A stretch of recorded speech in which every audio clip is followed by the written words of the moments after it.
नमस्कार, मी राहुल पाटील आपलं technical civil या माझ्या यूट्यूब चॅनलवर सहर्ष स्वागत करत आहो।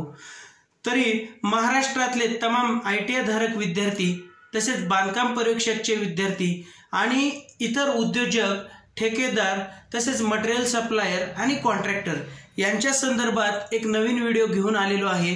ई टेंडरिंग आणि रेट एनालिसिस या व्हिडिओमध्ये आपण वेगवेगळ्या प्रकारचे टेंडर कसे पाहिले जातात, गव्हर्नमेंटचे टेंडर जे की प्रिपरेशन ऑफ टेंडर या नावाने आपण ओळखतो। ई टेंडर म्हणजे काय, कुठल्या प्रकारचे टेंडर असतात, त्या टेंडर आपण कसे घेतले जातात किंवा या टेंडरवर म्हणजे सरकारद्वारे कसे मिळतात हे टेंडर, आपल्याला सर्च कसे केले जातात, कुठल्या कुठल्या विभागात हे टेंडर असतात आणि कोण कोण याला पात्र ठरू शकेल, याच्यासाठी आपल्याला डॉक्युमेंट काय काय लागतात, या टेंडरसाठी कुठल्या प्रकारचे डॉक्युमेंट लागतात, या सर्व गोष्टी आपल्याला आपण या कोर्स माध्यमातून घेणार आहोत।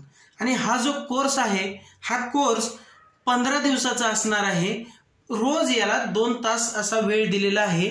आपल्या जॉब व्यतिरिक्त तुम्ही किंवा व्यवसाय व्यतिरिक्त हा कोर्स तुम्ही अटेंड करू शकतात। या कोर्समध्ये आपण पूर्णपणे सर्व प्रकारचे टेंडर कसे पाहावे, कसे भरावे आणि त्या टेंडरची सर्व माहिती आपण दिली जाते। बाहेर हे टेंडर 5 ते 10 हजाराला 2 दिवसाच्या ऑफलाईन बॅच मध्ये मिळतात, पण आपण हेच टेंडर 15 दिवसाच्या ह्याच्यानुसार आपण हे टेंडर पुरवत आहोत। या टेंडर मध्ये तुम्हाला ऑनलाईन ऑफलाईन या दोन्ही माध्यमातून आपण शिकवणार आहोत। विशेष करून ऑनलाईन मध्ये तुम्हाला हा टेंडरचा 15 दिवसाचा लेक्चर मिळणार आहे। 1999 याची फीस असेल आणि यामध्ये आपल्याला तळागाळातले सगळे महाराष्ट्रातले विद्यार्थी याला पात्र ठरू शकतात। यामध्ये आपण वेगवेगळ्या प्रकारच्या महानगरपालिका म्हणजे पिंपरी चिंचवड महानगरपालिका असेल, नागपूर महानगरपालिका असेल, पुणे महानगरपालिका असेल, तसेच विविध प्रकारच्या महानगरपालिका आपण त्यामध्ये कशा पद्धतीचे स्वच्छता अभियानाचे टेंडर असतील, लेबर कॉन्ट्रॅक्टरचे टेंडर असतील, बांधकामाचे टेंडर असतील, मटेरियल सप्लायरचे टेंडर असतील किंवा कुठल्या जे काही वॉटर रिसोर्स रिगार्डिंग पाण्याचे सप्लायिंगचे टेंडर असतील किंवा बांधकामाचे रोड रस्ते आणि नाल्यांचे गटार साफ दुरुस्तीकरणाचे मेंटेनन्सचे कामे असतील, या सर्वच आपण यामध्ये पाहणार आहोत। त्यानंतर वेगवेगळ्या प्रकारच्या नगर परिषद, नगर पंचायत या देखील यामध्ये पाहिल्या जातील। वेगवेगळ्या प्रकारच्या महाराष्ट्रातील असलेल्या नगर पंचायत आणि नगर परिषद तसेच ग्रामपंचायत विभाग आहे। ग्रामपंचायत अंतर्गत कुठल्या प्रकारचे बांधकामाचे टेंडर घेतले जातात ते देखील आपण पाहणार आहोत। त्याचे फॉर्म कसे भरले जातात, टेंडर कसं मिळवलं जातं, सर्च कसं केलं जातं आणि त्यामध्ये DSC काय आहे, डिजिटल सिग्नेचर काय आहे, या सर्व गोष्टी आपल्याला या कोर्स माध्यमातून आम्ही शिकवल्या जाणार आहेत।